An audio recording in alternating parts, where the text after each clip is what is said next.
nós estamos chegando ao fim desse livro. Já tivemos aqui, eu esqueci de contabilizar em casa nos meus registros, mas eu creio que mais de 30 sermões nesse livro tão precioso, e nós estamos concluindo a carta de Paulo aos Coríntios. Uma das coisas boas de nós olharmos para a Bíblia Sagrada e lermos, estudarmos, meditarmos, e a mim que pregar a Bíblia de maneira sequencial e expositiva, é que nós somos obrigados e temos o dever de explicar e de falar tudo aquilo que o texto está dizendo, não pulando o assunto, não pulando o tema, nem evitando algumas temáticas. Por isso que quando nós expomos esse texto, essa carta, melhor dizendo, que estamos concluindo, nós vimos tantos assuntos polêmicos, assuntos difíceis de se digerir, assuntos que muitas vezes têm diferentes visões e posicionamentos, mas nós olhamos toda a carta. E estamos chegando ao fim, e antes de Paulo fazer a sua despedida final, Paulo vai tratar sobre um tema que eu estava dando uma rápida olhada nos meus registros, e eu não preguei até hoje, nesses 3 anos e meio que eu estou aqui em Bom Conselho, 3 anos e 7 meses já, eu não preguei até hoje algo relacionado a esse tema. E agora aprove ao Senhor, no decorrer da nossa exposição, nós chegarmos à temática que o apóstolo Paulo vai tratar. Antes de encerrar a carta e se despedir e fechar a cortina, o apóstolo Paulo vai tratar sobre mais uma temática da vida cristã, que é a generosidade cristã. E eu queria então hoje ler com os irmãos do verso 1 ao verso 4 de 1 Coríntios capítulo 16, e nós vamos abordar esse tema tão importante e necessário. Diz a palavra do Senhor assim: quanto à coleta para os santos, fazei vós também como ordenei às igrejas da Galácia. No primeiro dia da semana, cada um de vós ponha de parte em casa, conforme a sua prosperidade, e vá juntando, para que se não façam coletas quando eu for.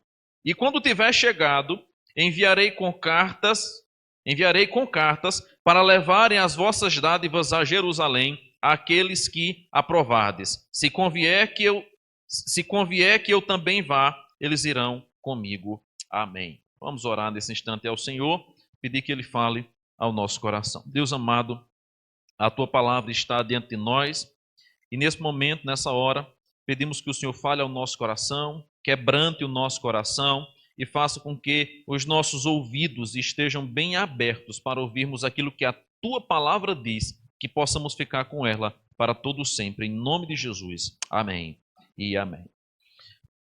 Dízimos, ofertas, obras voluntárias, normalmente são temas que geram muitos debates e há muitas pessoas que se sentem incomodadas por tratar sobre essa temática. Particularmente aqui em nossa igreja, nós não somos repetitivos, nem ficamos todos os domingos falando sobre dinheiro. Se alguém quiser fazer essa acusação, certamente fará de maneira leviana, pois basta você voltar em todas as lives da nossa igreja, em todos os cultos, e nós apenas lemos a instrução da palavra de Deus, não forçando, não propondo, nem muito menos fazendo desafio. Doe tanto que Deus vai lhe dar uma Ferrari. Faça isso que Deus vai dobrar. De maneira nenhuma.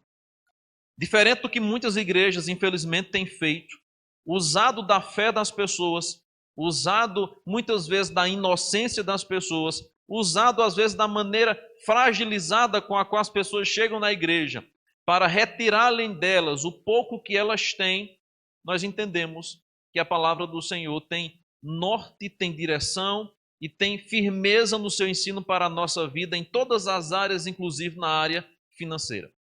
Propósito de Deus, propósito da sua palavra não é nos extorquir, não é nos levar à miséria, mas é nos orientar para que tenhamos uma vida próspera, para que tenhamos uma vida correta e para que, ainda que não tenhamos uma vida tão próspera, possamos ser fiéis a Ele em todas as situações. E esse é um tema, então, que causa em alguns arrepios e rebeldia, especialmente para quem é avarento ou é egoísta, mas ao mesmo tempo é um tema muito natural para quem já exerce a sua fidelidade ao Senhor.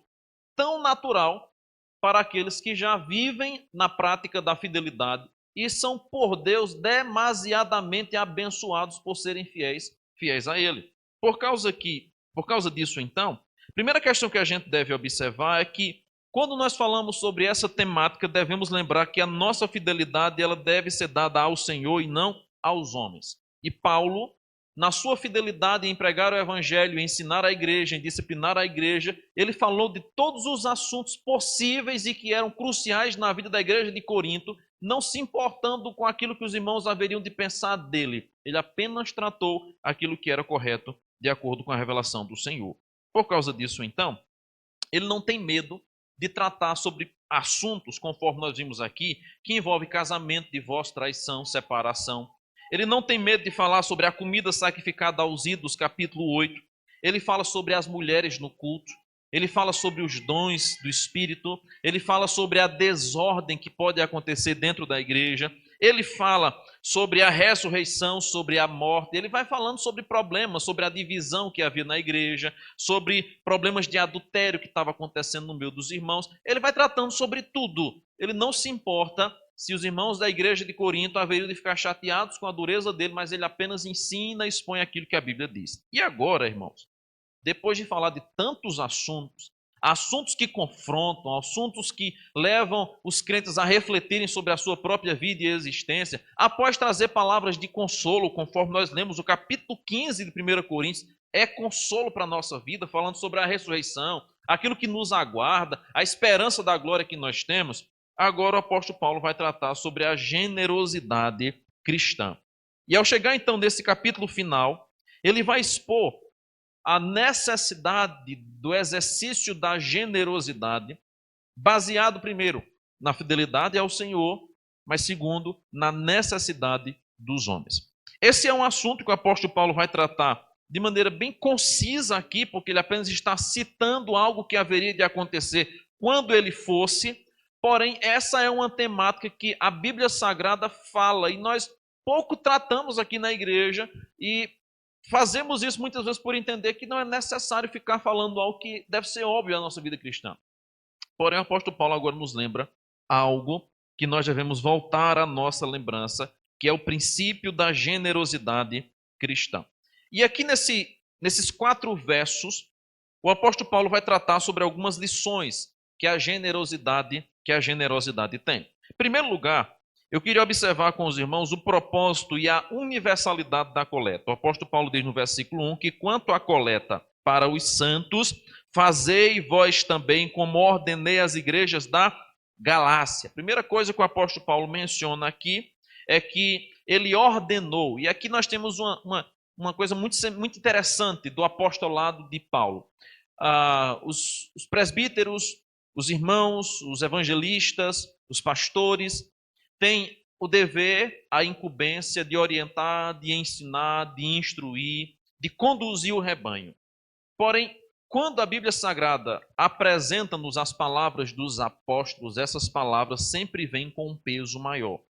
Por isso que o apóstolo Paulo, sendo bem humilde como ele era em seu trato com os irmãos, agora ele vai dizer: eu ordenei as igrejas da Galácia. Por que o apóstolo Paulo menciona essa ordenança? Porque aquilo que os apóstolos ensinavam à igreja não tinha apenas um valor de instrução, tinha valor de mandamento.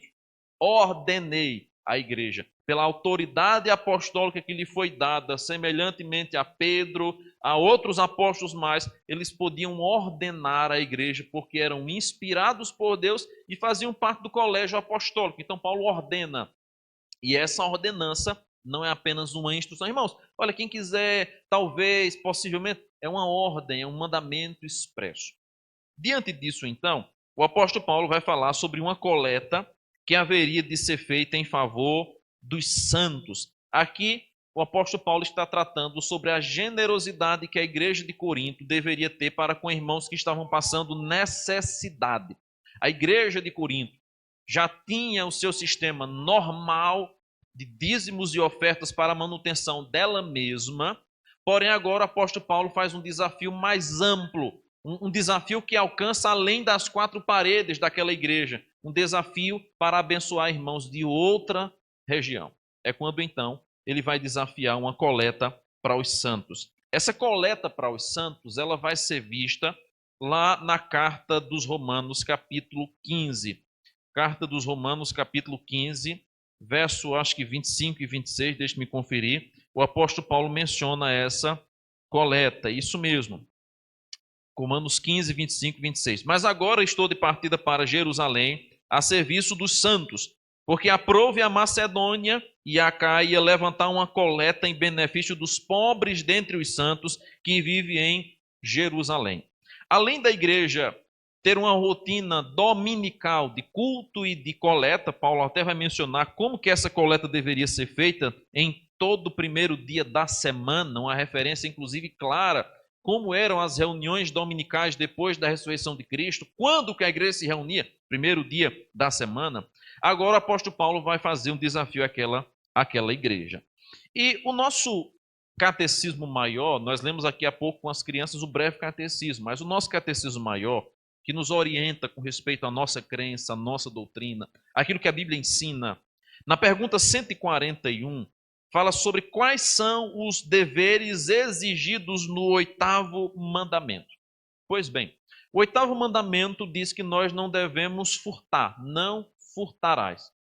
E quando nós olhamos para esse mandamento, nós devemos lembrar que todos os 10 mandamentos da lei de Deus têm direitos, deveres, daquilo que devemos fazer e daquilo que não devemos fazer, e as consequências que acarretarão sobre a nossa vida se nós não cumprirmos esses mandamentos. Todo mandamento se enquadra nesses 3 estágios: direitos, deveres e consequências se nós quebrarmos os nossos deveres. Por causa disso, então, o nosso catecismo maior vai dizer o seguinte: os deveres exigidos no 8º mandamento são a verdade, a fidelidade e a justiça nos contratos e no comércio entre os homens, dando cada um que lhe é devido, a restituição de bens ilicitamente tirados de seus legítimos donos, a doação e concessão de empréstimos livremente, conforme as nossas forças e necessidades de outrem, a moderação dos nossos juízos, vontades, afetos em relação às riquezas desse mundo.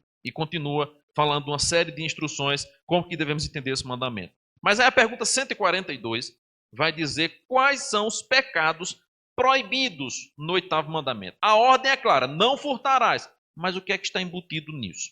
Os pecados proibidos no 8º mandamento, além da negligência dos deveres exigidos, são o furto, o roubo, o tráfico de seres humanos, a recepção de qualquer coisa furtada, as transações fraudulentas e os pesos e medidas falsos, a remoção de marcos de propriedade, a injustiça, a infidelidade em contratos entre homens ou questões de confiabilidade, a opressão, a extorsão, a usura, o suborno, as vexatórias demandas forenses, o cerco injusto de propriedade, a desapropriação, a acumulação de gêneros para encarecer o preço, os meios ilícitos de vida e todos os outros modos injustos e pecaminosos de tirar ou de reter do nosso próximo aquilo que lhe pertence, ou de nos enriquecer a nós mesmos à base do prejuízo ao outro.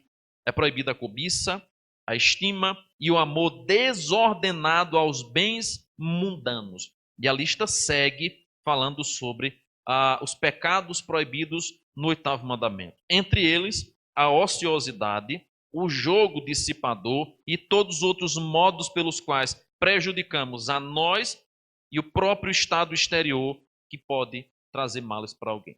De modo que quando a gente lê lá apenas um pequeno mandamento, não furte, está incluso aí uma série de outras recomendações de como nós devemos administrar os nossos bens, o nosso dinheiro, que na verdade não é nosso, é dado por Deus apenas para nós administrarmos. E a Bíblia então vai pontuar em muitos textos algumas formas de roubar.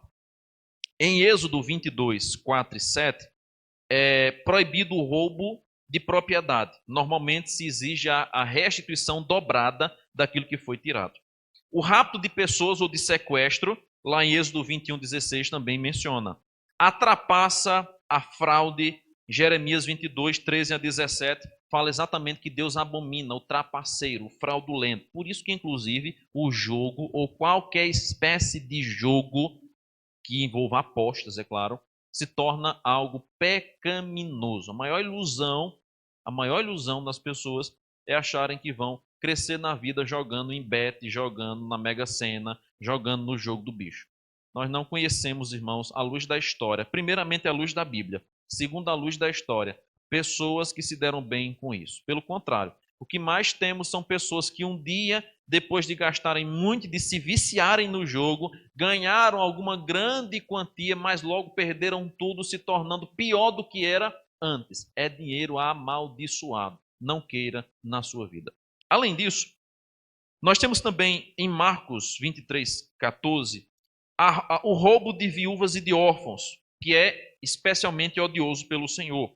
Defraudar empregados em Tiago 5:4, roubo de terras em Isaías 5, versículo 8, peso injusto, lá em Levíticos 19:35-36, já no Antigo Testamento havia uma proibição muito clara para que não se pesasse injustamente. Vocês conhecem aquela historinha da mulher que vai no açougue, né? E chega lá e diz, eu quero 800 gramas de carne. Aí o açougue diz, não, por que não leva logo 1 quilo? Porque você nunca coloca. Sempre coloca para menos. Já no Antigo Testamento havia peso fraudulento.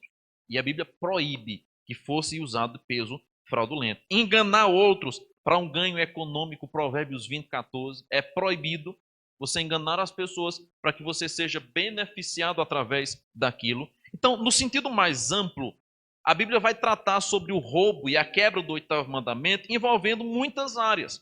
Até mesmo em sentidos metafóricos, a Bíblia vai falar sobre o roubo. Roubo de afeição, 2 Samuel 15:6. Falhos profetas que roubam a palavra de Deus ensinando suas próprias ilusões, Jeremias 23:30. Falsos líderes religiosos que são como ladrões e assaltantes, João 10, versículo 1. E mercadejar no templo, que é o caso de Mateus 21, versículo de número 13, quando as pessoas começaram a usar a estrutura do templo de Jerusalém, que era um templo visitado diuturnamente, e lá dentro começaram a fazer barraca. Como era um lugar de visitação, o que é que os comerciantes pensaram? Rapaz, 24 horas entra gente aqui. Vamos aproveitar que está entrando gente, vamos montar um pequeno mercado paralelo ao templo. Então as pessoas vêm ao templo fazer sua adoração, já aproveita e faz suas compras de casa. É um bom negócio, né? O próprio Cristo revira as mesas e o comércio estava sendo feito dentro da igreja. Pelo amor de Deus, não confunda essa prática e essa atitude de Jesus com uma cantina que a gente faz uma vez na vida, tá? Tem nada a ver uma coisa com a outra. O tipo de mercadejar, o tipo de venda que havia dentro do templo não era dessas que a gente faz numa cantina para um propósito, para um projeto, para uma coisa especificamente que a gente faz uma vez por outra. Era um mercado que funcionava diariamente dentro da igreja, tirando a atenção do culto ao Senhor, da adoração ao Senhor e fazendo com que os ofertantes que vinham trazer ali ofertas para o Senhor fossem desviados na sua atenção da adoração. Eu conheci algumas igrejas que infelizmente têm essa prática ainda hoje. Na porta da igreja tem carrinho de cachorro-quente, carrinho de pipoca, disso, daquilo outro, mesinha com... Até no Recife tem igreja que já na entrada tem um café, tipo uma cafeteria, uma lanchonete paralela ao lado, e funciona exatamente com um propósito de funcionar enquanto as pessoas estão ali do momento de culto. Isso é uma coisa absurda, que o próprio Cristo proibiu na Escritura Sagrada. Mas ainda há um outro tipo de roubo que nos é apresentado em Malaquias capítulo 3, que é o roubo a Deus nos dízimos e nas ofertas. Malaquias capítulo 3, versículo 8. E é sobre, então, a coleta que quando o apóstolo Paulo aborda para a igreja de Corinto, que nós somos lembrados do nosso dever para com Deus e do nosso dever para com o próximo. Pois o resumo da lei está exatamente nisso. Ame a Deus sobre todas as coisas, mas ame ao próximo como a você mesmo.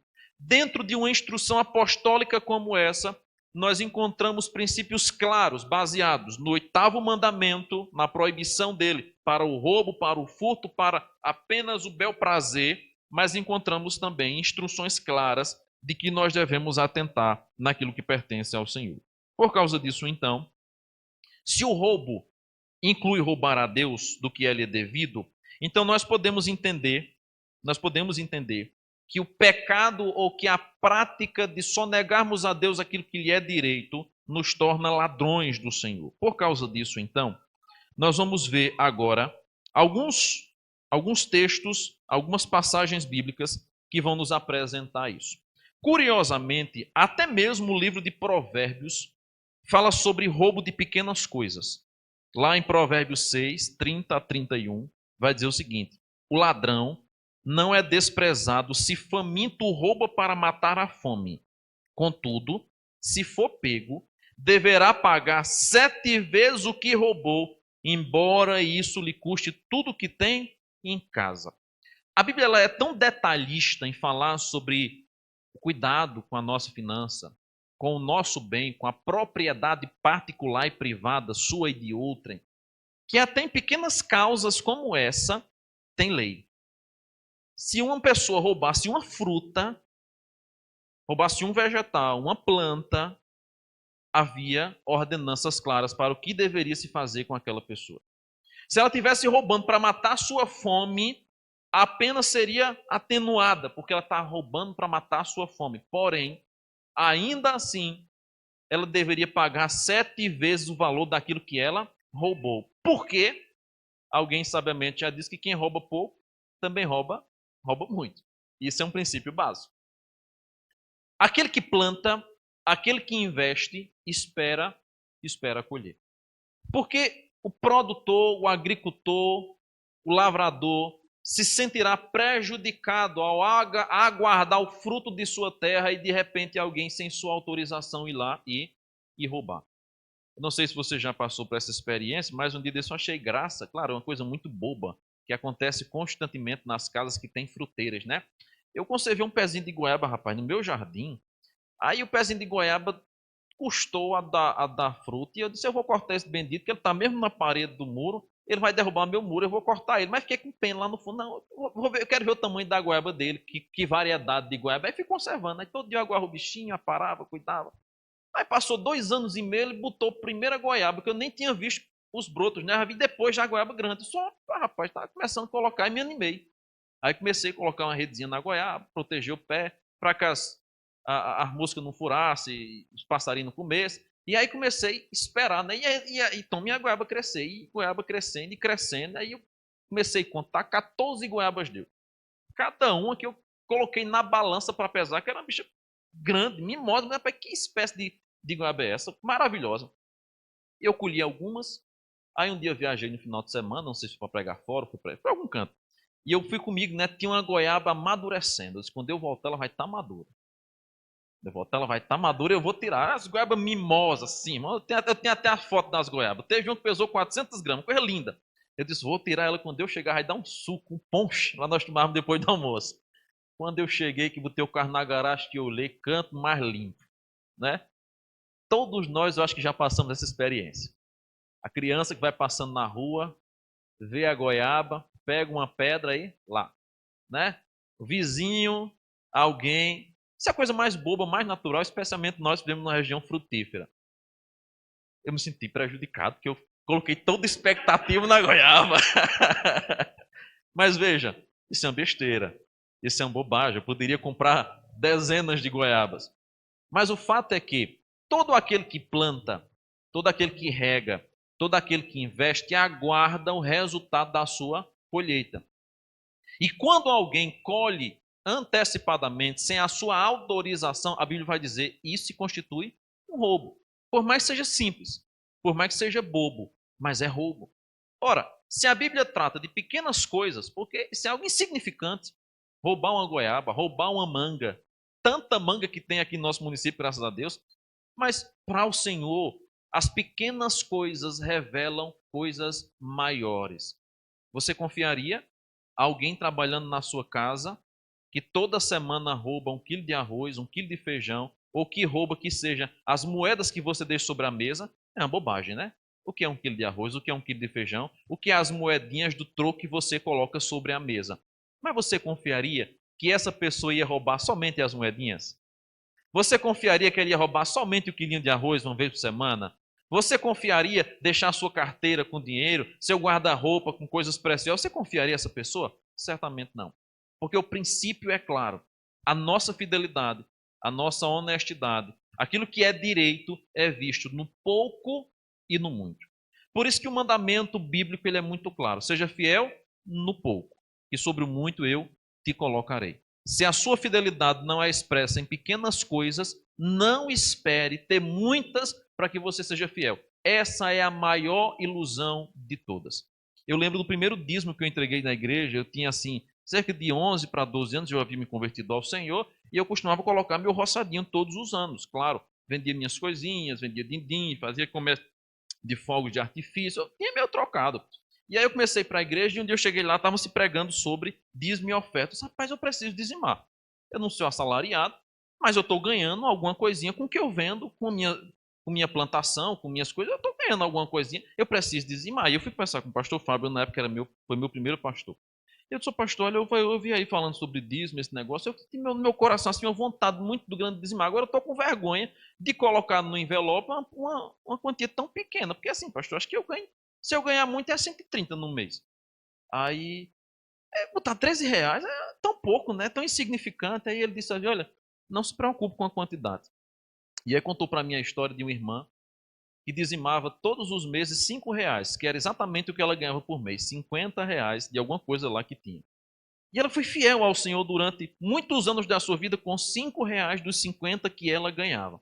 Até que um dia, Deus abriu as portas do céu para que ela dizimasse não apenas com 5 nem com 50, mas com 500 e muito mais quanto Deus ia dando e concedendo na sua vida. E eu comecei a dizimar ao Senhor com pouco, mas crendo tanto na provisão, quanto na promessa, quanto também desfrutando do privilégio de poder ser participante do reino de Deus. Diante disso, então, nós vamos observar que a preocupação de Paulo sobre a coleta, ela envolve muito mais que uma prática pontual da igreja.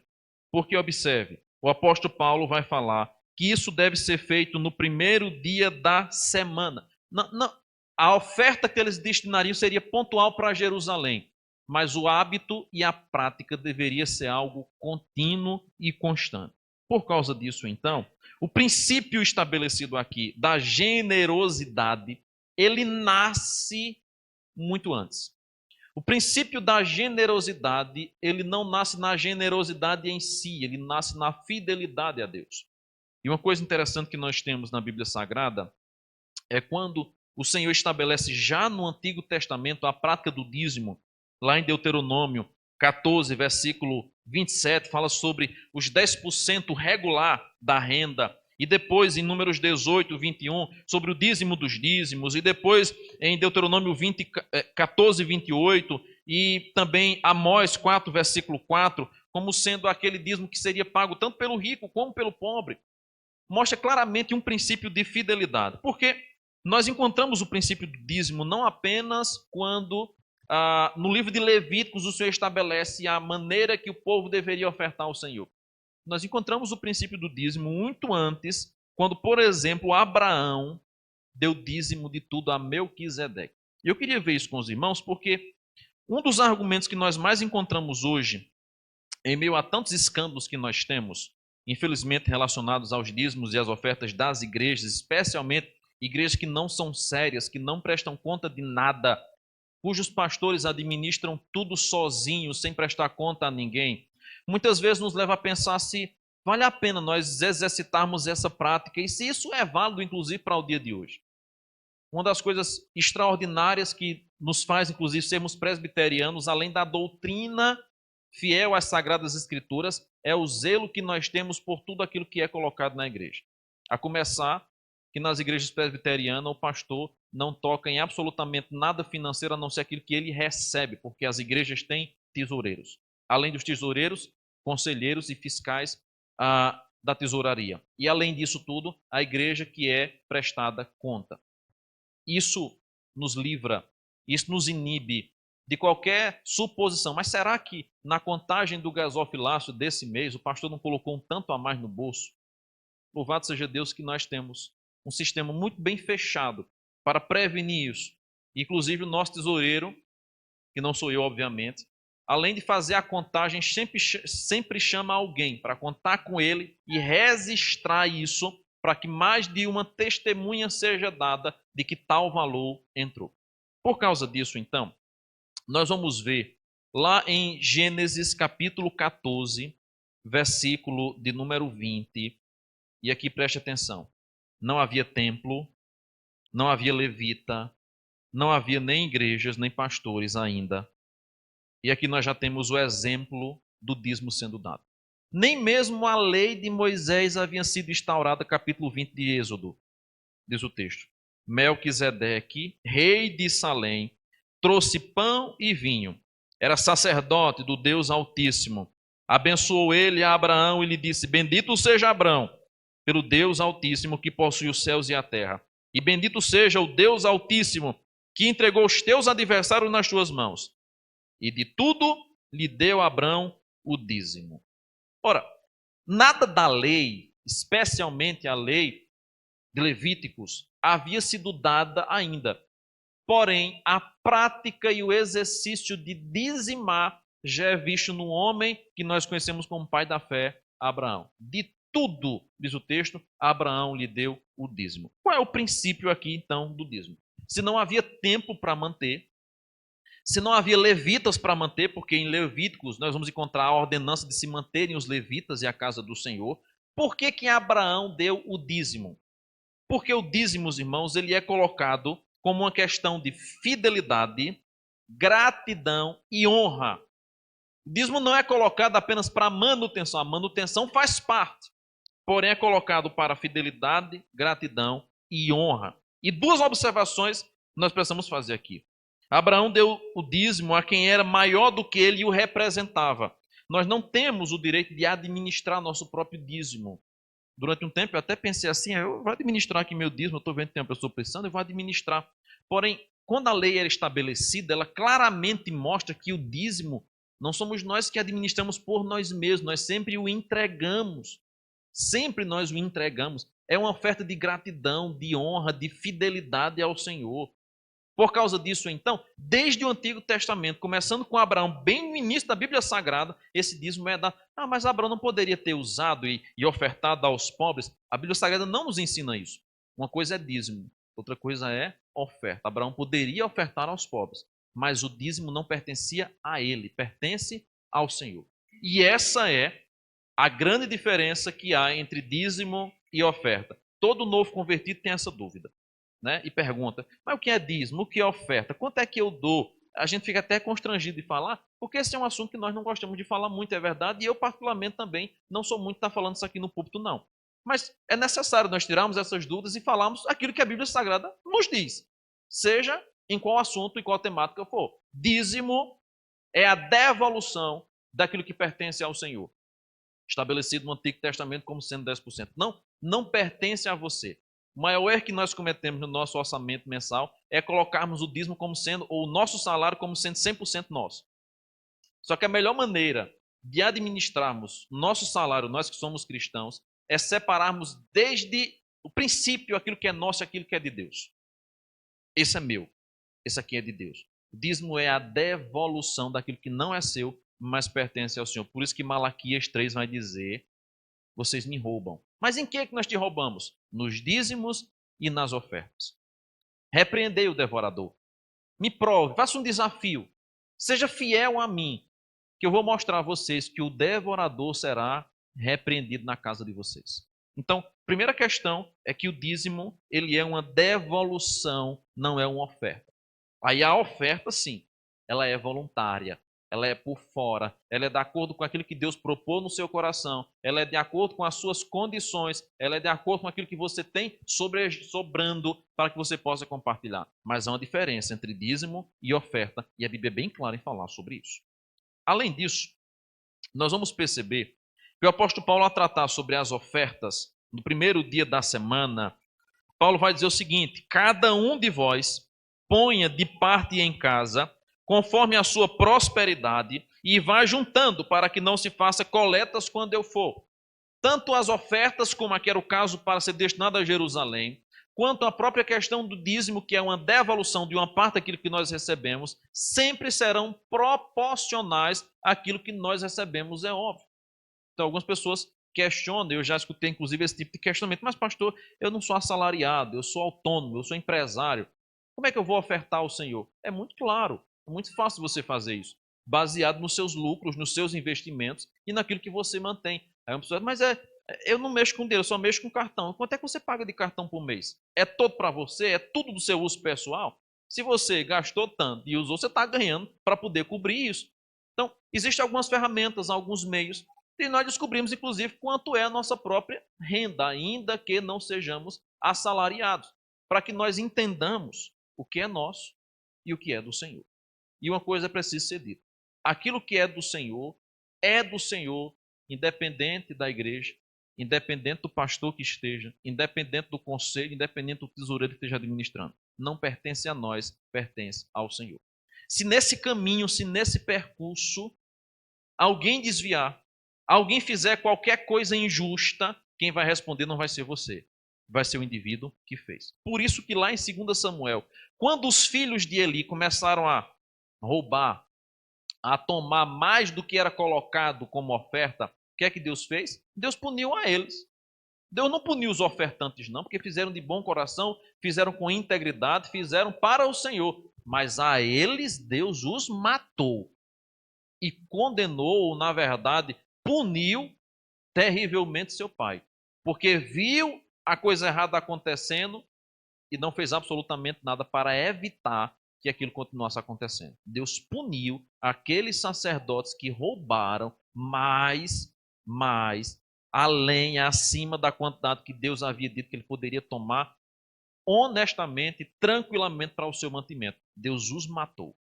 E Elias ficou profundamente abalado e, inclusive, morreu também por causa disso. Então, não se preocupe, não se preocupe com o outro. A sua fidelidade, primeiramente, ela começa com o Senhor, é dele.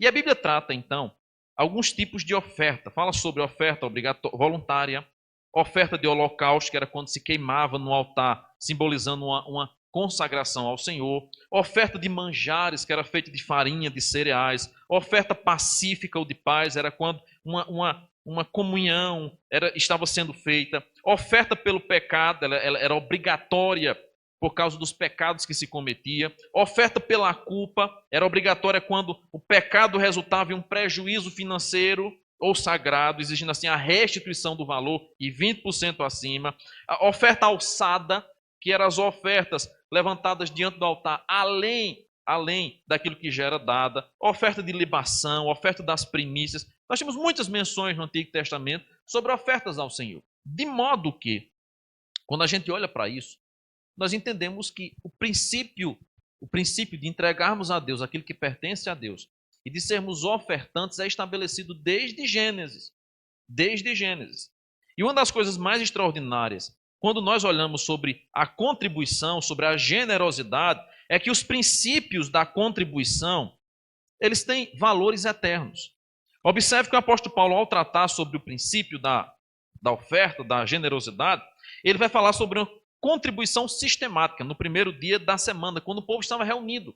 Então já era costumeiro, rotineiro, naquele dia o povo tirarem uma oferta específica. Segundo, uma contribuição pessoal, cada um de vós. É uma responsabilidade que nós assumimos. Há um dito muito popular, né? Atirar com pólvora dos outros é muito fácil. Tem muita gente, que gosta de atirar com a pólvora dos outros. A responsabilidade financeira que nós temos diante de Deus e perante a igreja, quando fazemos parte e somos membros de uma, ela é pessoal, estendida à coletividade. Isso é uma coisa que a gente promete, irmãos, quando a gente se batiza, a gente se esquece, sabia? Você promete diante de Deus e diante da igreja honrar ao Senhor com seus dízimos e ofertas e sustentar a igreja que você faz parte. Nós prometemos isso, não apenas a Deus, mas prometemos à comunidade, mas somos quebradores desse princípio. Uma contribuição proporcional, sistemática, pessoal, mas também proporcional. É proporcional àquilo que você ganha, àquilo que você pode. Claro, óbvio, que a Bíblia Sagrada nos apresenta algumas menções de pessoas que doaram além da conta e foram grandemente abençoados pelo Senhor, mas é uma contribuição, normalmente, de maneira rotineira e ordinária, proporcional. Não é desproporcional. Você não é obrigado a contribuir o tanto quanto o rico contribui, mas proporcional àquilo que você ganha, desde que seja com fidelidade ao Senhor, com alegria no coração, com despreendimento e que seja de fato feito para Deus e não para a sua promoção pessoal. Por quê? O dízimo, ele é uma fidelidade a Deus e não aos homens. Por isso que a gente não pode nem deve dizimar para se amostrar. De maneira nenhuma. Eu passei por uma igreja que tinha uma irmã muito inconveniente, muito inconveniente. Mas depois ela se revelou que não era nem crente, né? Hoje está até no mundo. Ela tinha um negócio muito estranho, muito estranho. Ela, quando ia fazer uma oferta, ela sentava normalmente nos bancos de trás. Na hora do culto, aí ela pegava o envelope do dízimo, vinha na frente, no púlpito, e dizia: missionário, o senhor pode notar aqui o valor da minha oferta? Para que isso? A senhora não é professora, não sabe colocar, não? Não, mas é porque eu queria que o senhor, com sua letrinha, colocasse. Aí eu entendi. Aí eu entendi a jogada da irmã. Ela queria mostrar à igreja que ela estava contribuindo. Né? Propósito do dízimo, propósito da oferta, não é mostrar a igreja, não é mostrar o conselho, não é mostrar o pastor. Afinal de contas, eu nem olho essa questão financeira, essa questão de quem é contribuinte ou não. Isso cabe ao tesoureiro. Claro que no conselho nós depois elaboramos sobre a questão de entrada, receita, saída e tudo mais, mas isso é uma questão privativa, é pessoal, é você e Deus. A sua fidelidade não é comigo, não faça fidelidade comigo. Não faça. A única aliança que eu tenho é com minha esposa. Mas comigo você não precisa fazer aliança nenhuma. A sua aliança é com Deus. A sua fidelidade financeira não é o pastor da igreja, nem é o conselho, é a Deus. E Deus estará lhe vendo e vê absolutamente todas as coisas, todos os dias, todas as horas. Não faça aliança com homens. Homens caem, homens se corrompem, homens tropeçam, homens são tentados, mas quando nós fazemos uma aliança com Deus, é com Ele que nós haveremos de prestar contas. Por causa disso, então, essa contribuição, ela deve ser proporcional, mas ela deve ser também preparada. Diz o texto aí: ponha à parte o preparo, o preparo. E aquilo que você prepara, aquilo que você organiza e separa para o Senhor, não pertence mais a você, pertence ao Senhor. E eu sei, irmãos, que todos nós passamos por momentos difíceis na nossa vida.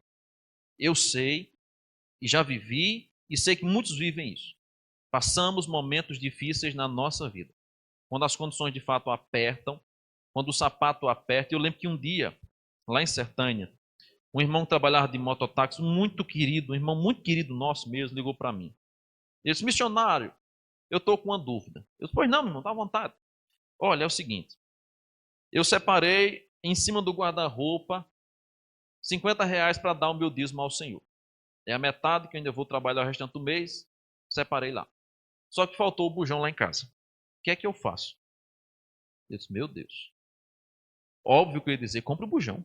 É óbvio. Mas assim, você separou para quem o valor? Separei para o Senhor. Pronto. Você separou para o Senhor? Então, não toque naquilo que é do Senhor, não.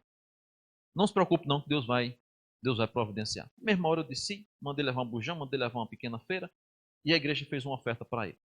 Aí, não dissemos nada, ficamos calados.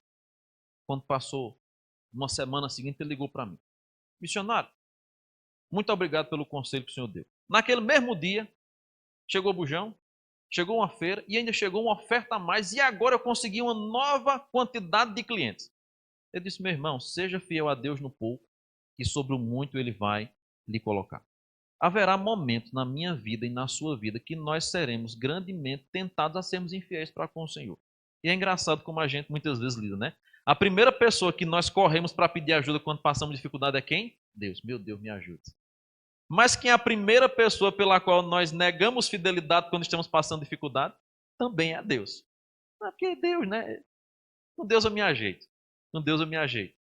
Precisamos entender que a nossa fidelidade ao Senhor, ela deve ser um princípio de vida, não um princípio religioso. Porque o princípio religioso, ele se quebra. O devoto religioso, que oferta só porque quer pagar de bonzinho, ou porque quer ganhar uma casinha no céu, ganhar um pedacinho de terra no céu, ele vai fazer motivado aos seus benefícios. Mas aquele que faz motivado à fidelidade ao Senhor, o seu coração estará disposto a servir e fará isso com alegria. Por isso que a Bíblia traz tantas promessas para quem é fiel e para quem é generoso. Porque ao generoso Deus faz prosperar, ao generoso Deus faz alargar as tendas. É melhor dar do que receber. A quem dá é dado mais ainda. É claro, a Bíblia Sagrada é muito clara em falar sobre as bênçãos que estão sobre a generosidade. E eu queria até fazer a você nessa noite um desafio. O apóstolo Paulo desafia a igreja de Corinto a ajudar os crentes pobres de Jerusalém. Um desafio além do desafio que eles já tinham mensalmente com a própria igreja, com a sua própria fidelidade ao Senhor nos seus dias, nas suas ofertas. Eu quero desafiar você a experimentar ser generoso com outras pessoas. Já experimentou isso na sua vida?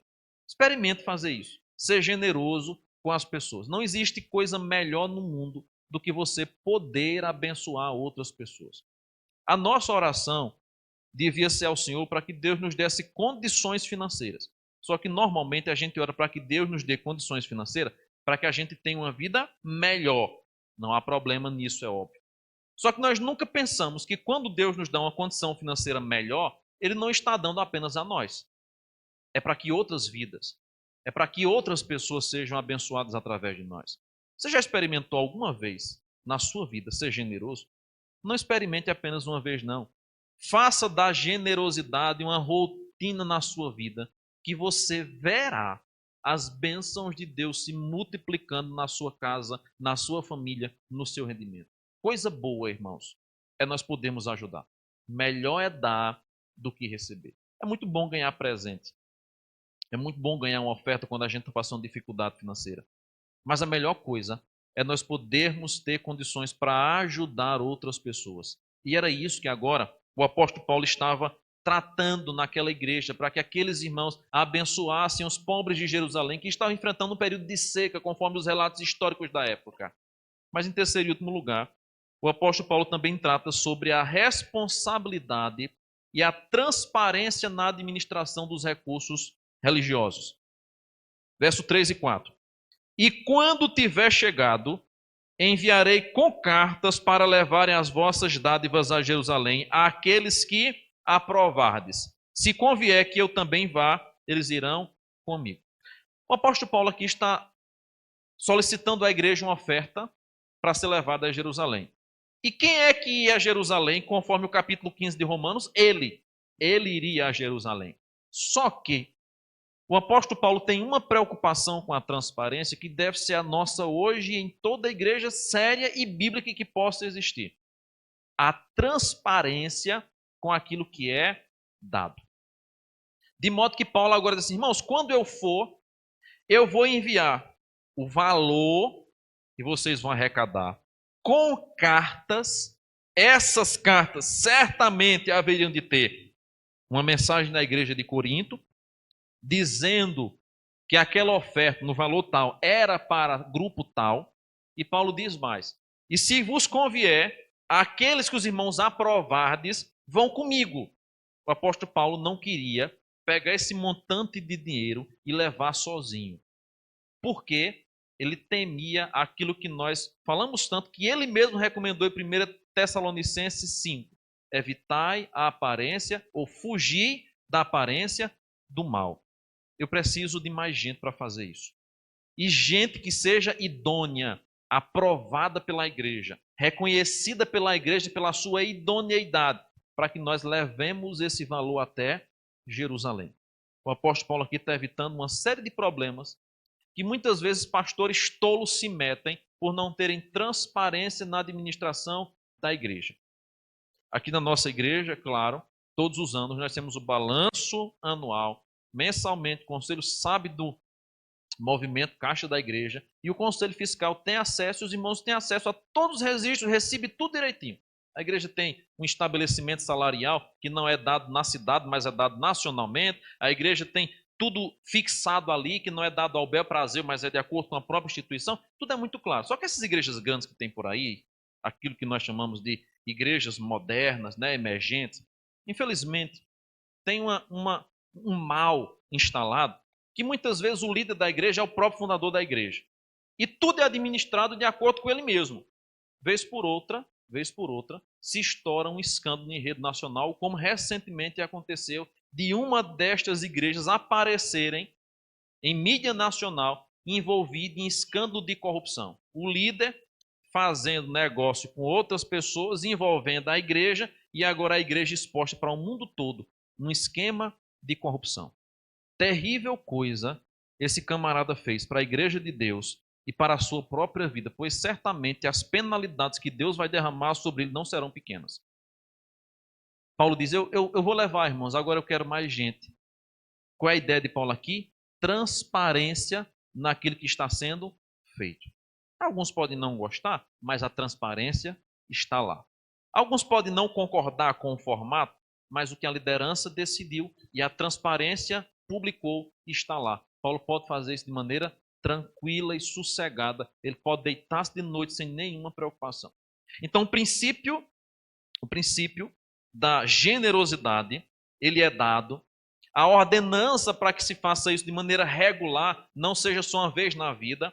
Infelizmente, esse é um conceito romano de que nós precisamos ajudar os pobres para chegarmos no céu, como se a nossa salvação dependesse das boas obras. Não, eu não devo ser generoso porque eu quero alcançar de Deus alguma graça. Nós já recebemos a maior de todas as graças e favores de Deus. Eu agora serei generoso. Nós não fomos salvos porque nós fazemos boas obras. Nós fomos salvos para as boas obras, de modo que eu já fui salvo, já fui abençoado, eu já fui generosamente abençoado por Deus e agora vou exercer a generosidade com deliberalidade, sem problema. Vou tirar os escorpiões do bolso e vou ajudar aqueles que precisam, vou abençoar o reino de Deus, vou abençoar pessoas, vou abençoar vidas. Todos nós conhecemos a história e o relato de tantas pessoas que são mesquinhas ao longo da sua vida. Faça uma rápida observação durante essa semana, durante os seus dias da sua vida. Busque na sua mente assim, pessoas que ao longo da sua história e da sua vida, que talvez não esteja mais aqui hoje, eram extremamente egoístas e avarentas. Você conhece algum avarento, amarrado, que como uma unha enquanto a outra está crescendo, que tem pena de comprar alimento para dentro da própria casa, que tem pena de abençoar as pessoas, que não ajuda ninguém? Olhe para o fim dessas pessoas. Historicamente, à luz da própria experiência, pessoas assim sempre morrem de forma trágica. Já observou isso?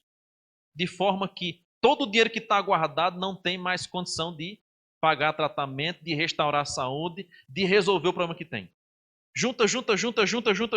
Quando chega no final da vida, acaba às vezes tendo um problema tão grande que nem o dinheiro todo é capaz de resolver o problema. Experimente a bênção de ser generoso para com o próximo.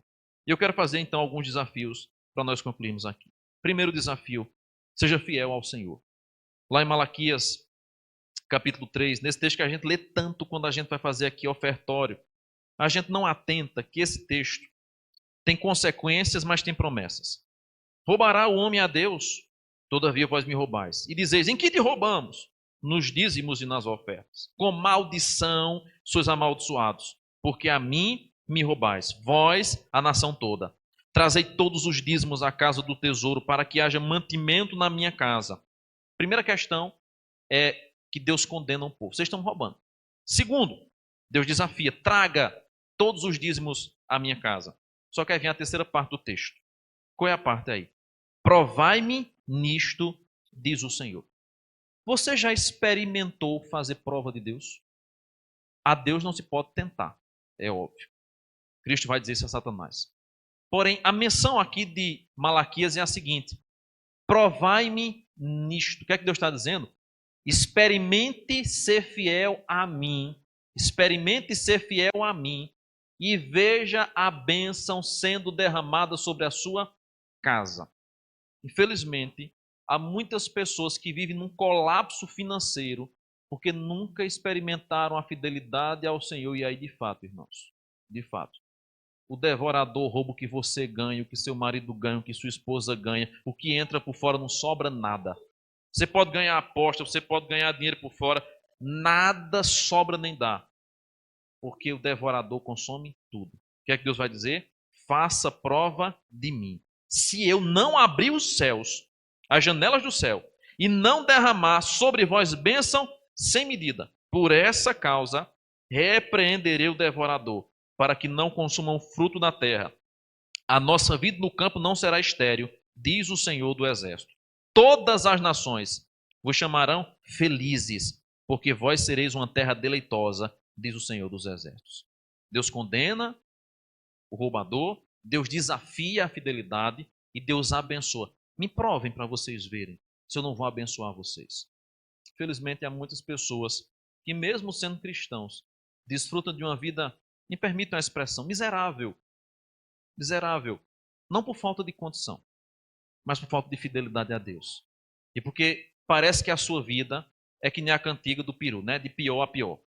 É de pior a pior. Não melhora, não avança, não prospera, não sai do canto. Como Deus vai lhe colocar sobre o muito, se você não é fiel no pouco que Ele tem lhe dado? Experimente ser fiel ao Senhor. Faça um voto, um compromisso com Deus. Não faça comigo, não faça com a igreja, faça com ninguém. É com Deus. O dízimo não é nosso, ele é do Senhor, claro, para os fins que Ele mesmo determinou. Experimente se Deus não vai abrir as portas do céu e abençoar a sua casa. Feliz é o homem que é generoso e abençoa outras pessoas. Que Deus nos ajude para que nós possamos ser generosos com aqueles que precisam e com a casa do Senhor. Pai bendito, muito obrigado pela tua palavra, pelo teu desafio e por aquilo que as santas, sagradas escrituras nos ensinam. Quão difícil é, Senhor, nós honrarmos ao Senhor com os nossos lábios, mas também com a nossa vida e com o nosso bolso. E eu quero, nessa noite, clamar ao Senhor por aqueles, especialmente aqueles que têm passado dificuldade financeira, sem oportunidade de trabalho. Que o Senhor abra a porta de trabalho, que o Senhor abra a porta de emprego, para que essas pessoas possam, com deliberalidade, com alegria no coração, experimentarem a bênção da generosidade. Também eu peço por aqueles que estão vivendo em aperto, em apuros, que o Senhor supra suas necessidades e alargue a sua tenda, alargue a sua fronteira, para que possam desfrutar de um tempo de paz, de um tempo de prosperidade. Mas eu também te peço, ó Deus, por aqueles que já desfrutam de prosperidade e de bênçãos, que conseguem pagar todas as suas contas em dias, conseguem ter o seu armário cheio, conseguem ter seu transporte, conseguem ter o básico, e mais do que o básico para a sobrevivência, que o Senhor derrame sobre eles fidelidade, generosidade, que eles experimentem contribuir de acordo com a proporção que o Senhor tem dado, para que mais e mais bênçãos possam ser usufruídas. E ainda que tenhamos tempos difíceis, ainda que tenhamos dificuldades que sobrevirão, que a nossa fidelidade ao Senhor sempre fale mais alto, pois aquele que é fiel no pouco, certamente será colocado sobre o muito para o louvor da tua glória. Abençoa a tua igreja, faz prosperar a tua igreja, faz prosperar o teu povo, repreende o devorador na casa daqueles, ó Deus, que não conseguem estabilizar-se, que não conseguem suprir sua família por irresponsabilidade, por inversão de valores, por preguiça ou por qualquer outra coisa.